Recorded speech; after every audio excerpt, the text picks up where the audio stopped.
TikTok. We may be banning TikTok. We may be doing some other things. There are a couple of options, but a lot of things are happening. So we'll see what happens. But we are looking at a lot of alternatives with respect to TikTok.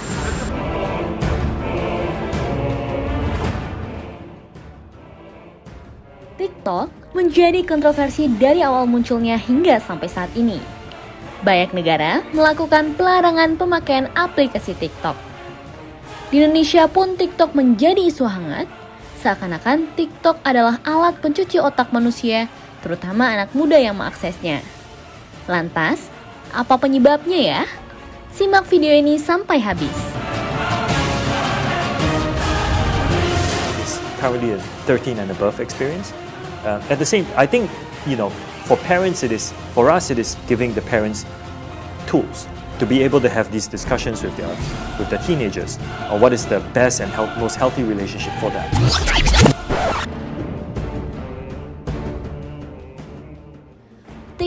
TikTok, dan TikTok. Aplikasi TikTok sukses menjadi primadona di media sosial. Aplikasi ini mampu menyaingi Instagram, Facebook, dan Twitter. Popularitasnya selama beberapa waktu belakang ini langsung meroket dan digemari banyak orang. Pengguna aplikasi buatan Cina ini mendapatkan 682 juta pengguna baru selama tahun 2020. Setiap pengguna setidaknya menghabiskan waktu selama 50 menit dalam sehari untuk menggunakan aplikasi tersebut. TikTok sukses membius semua penggunanya berasal dari berbagai kalangan dan usia. Namun, anak belasan tahun alias remaja adalah yang paling banyak merasakan kecanduan TikTok. Pada tahun 2020, TikTok hampir dilarang oleh Amerika Serikat oleh presidennya saat itu Donald Trump.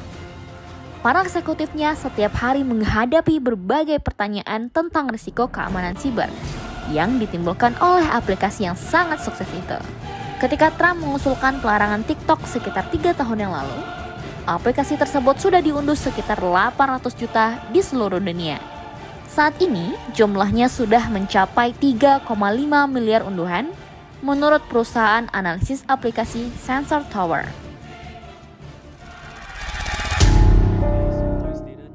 Sudah berbulan-bulan lamanya, Shou Ziqiu, CEO TikTok, berusaha untuk meyakinkan bahwa platform berbagi video yang berbasis di China itu aman.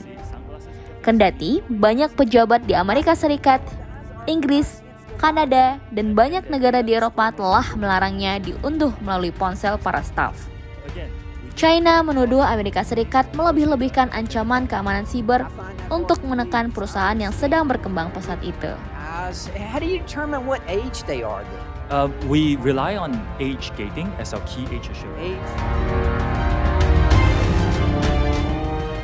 Hal yang ditakuti oleh berbagai negara terhadap alat intelijen negara China yang berbasis aplikasi TikTok yaitu: pertama, pengambilan data pribadi user. Para pengkritik kerap menuduh TikTok memanen data dalam jumlah besar dari para penggunanya. Laporan keamanan siber yang diterbitkan pada Juli 2022 oleh para peneliti di Internet 2.0, sebuah perusahaan siber Australia, sering dikutip sebagai alat bukti.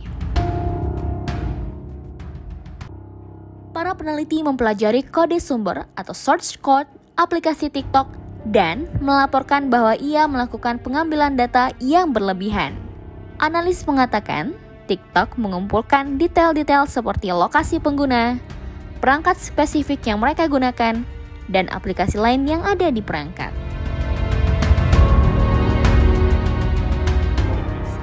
Perintah eksekutif Donald Trump pada tahun 2020 menuduh pengumpulan data TikTok berpotensi memungkinkan China untuk melacak lokasi karyawan dan kontraktor federal.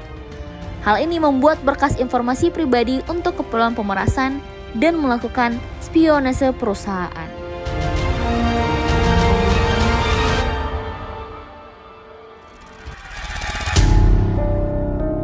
Kedua, TikTok bisa digunakan sebagai alat pencuci otak. Pada November 2022, Christopher Wray, Direktur Biro Investigasi Federal atau FBI, berkata kepada anggota Parlemen AS, yaitu pemerintah China dapat mengontrol algoritma rekomendasi yang dapat digunakan untuk operasi pengaruh. Kekhawatiran itu semakin diperparah oleh fakta bahwa aplikasi kembaran TikTok yang hanya tersedia di China, yaitu aplikasi Douyin, disensor secara ketat dan menurut sejumlah laporan direkayasa untuk mempromosikan konten-konten pendidikan yang bermanfaat. Semua jejaring sosial disensor ketat di China, dengan pasukan polisi internet yang rutin menghapus konten-konten yang kritis terhadap pemerintah atau memicu kerusuhan politik. Salah satu alasan TikTok mendapatkan pengawasan global lantaran beberapa negara khawatir. Pasalnya, seperti dilansir oleh Gadget Now, pemilik aplikasi tersebut adalah ByteDance, perusahaan asal China.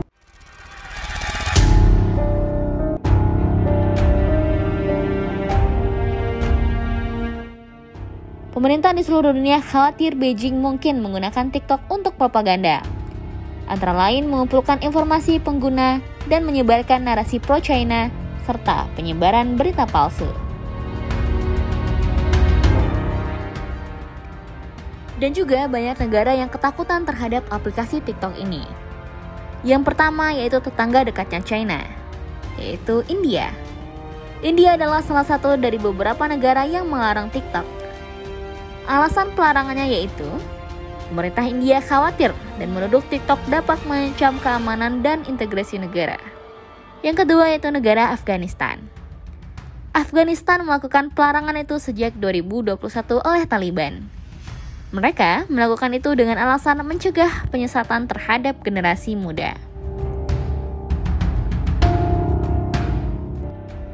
Yang ketiga, Pakistan. Pakistan juga pernah memblokir TikTok pada Maret 2021. Pengadilan Pakistan memerintahkan pelarangan aplikasi atas dugaan momen konten cabul.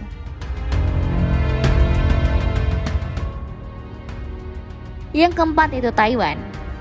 Akhir tahun lalu, Desember 2022, Taiwan mengumumkan pelarangan aplikasi berbasis TikTok. Larangan itu adalah buntut kekhawatiran terhadap keamanan informasi dan komunikasi negara.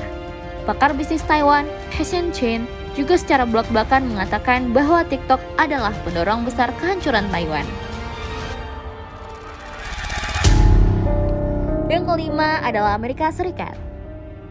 Pemerintah Amerika Serikat telah melarang penggunaan aplikasi TikTok pada perangkat yang disediakan oleh pemerintah federal.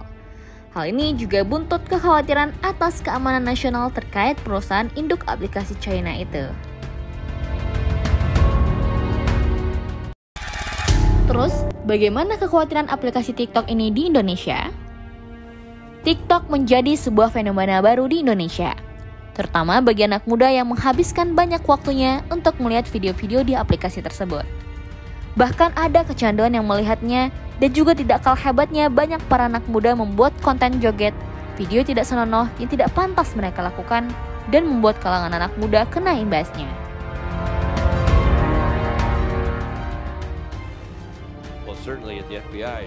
Nah, itulah hal yang ditakuti berbagai negara dan termasuk Indonesia terhadap TikTok.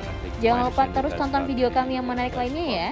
Terima kasih. So given the weight of all this, does anyone in the panel disagree that TikTok is not a good thing for America? Well, if no one disagrees, my question is then, if TikTok is bad for America, and we've talked about all these disadvantages and potential harm that's caused by it, should the fact that it is popular among people under the age of 35 be the reason why we don't take strong action against it? Not from my perspective.